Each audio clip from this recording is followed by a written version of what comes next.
Hi everyone, in front of me I've got Pixel 3a and let me share with you how to block a number on this device. So let's start with opening your contact list, find the contact you'd like to block and tap on it, and then scroll down to the very bottom. Find block numbers, and your device will ask you if you really want to do it, because you will no longer receive calls or messages, so just tap on block. And as you can see here, we've got this information. What's more, we've got this characteristic icon, which means that the number has been blocked. You can unblock it the same way right here, but let me leave it like this. We will check it on the block list. So to open it, we have to open the settings. It does not really matter. You can be on the contacts, recents, or favorites.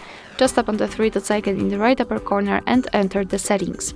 Here we have to enter blocked numbers, and this is our blacklist. That's the number from our contacts. We can add a number manually here also. Just tap on this section and enter the number, tap on block, and it will be immediately applied. We've got also this unknown option. You can turn it on and off just by using the switcher, and your device can block the calls from all unidentified callers.